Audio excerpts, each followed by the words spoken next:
Democrat President Joe Biden's approval rating keeps sinking, now down to 37.8% in the latest USA Today, Suffolk University poll. The sharp turn against the sitting president comes as Republicans take a commanding lead in the generic congressional ballot, and the public sours on Biden's agenda. A strong majority of 59% disapproves of Biden, with just 37.8% approving of his job performance and 3.2% undecided. Biden's support crash, according to USA Today's article accompanying the release of the polling, comes in large part because he cratered among the independent voters who delivered his margin of victory over President Donald Trump 1 year ago. Independents by a 7-1 margin believe Biden has done a worse job than they expected as president.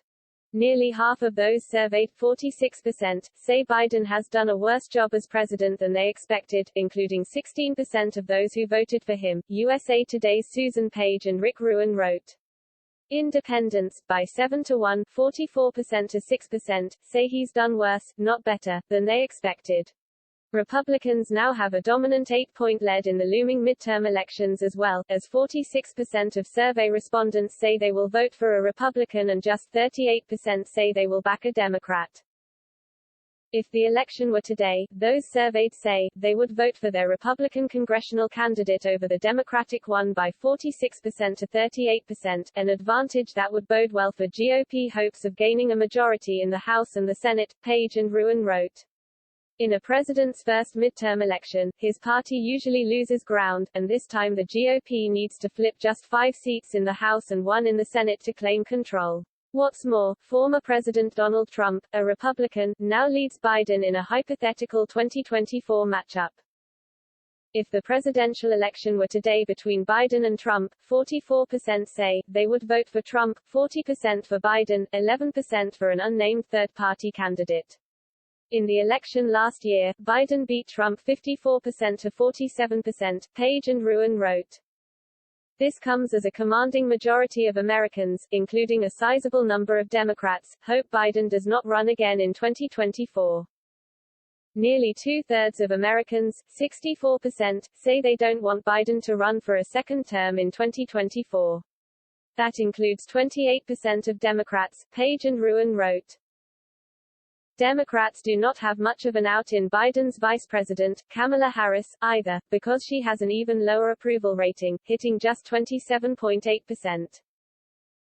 Vice President Kamala Harris's approval rating is 28%, even worse than Biden's, Page and Ruan wrote.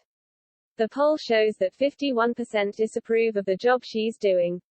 1 in 5, 21%, are undecided. The survey of 1,000 registered voters, with a margin of error of 3.1%, was conducted November 3 to November 5. That means this poll was completed in the aftermath of GOP Virginia Governor-elect Glenn Youngkin's shocking win over Democrat former Governor Terry McAuliffe on Tuesday, a day where Republicans far outperformed expectations and history in elections from coast to coast. The survey was also completed as House Democrats, with establishment Republican help, passed the $1.2 trillion Senate-passed Bipartisan Infrastructure Framework (BIF) plan, sending it to Biden's desk for his signature. The plan had languished for 87 days since Senate passage, and barely made it through the House as Democrats could not even marshal a majority of 218 votes, getting just 215 Democrats to support it, and forcing House Speaker Nancy Pelosi to rely on the 13 House Republicans who backed the bill to secure its passage.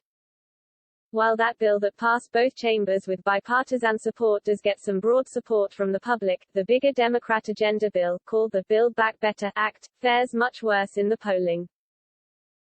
Americans are closely divided on the Build Back Better Act pressed by congressional Democrats, Page and Ruan wrote.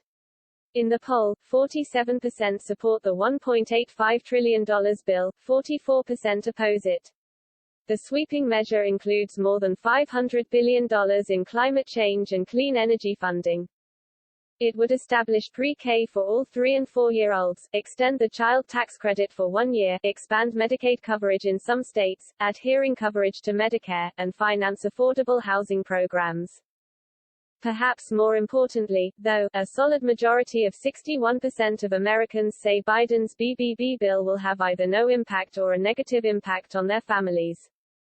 Those surveyed are a bit more likely to say its provisions would hurt their families rather than help them, 30% to 26%. 31% say it would not have much effect. Page and Ruan wrote of that bill that Democrats are still trying to pass.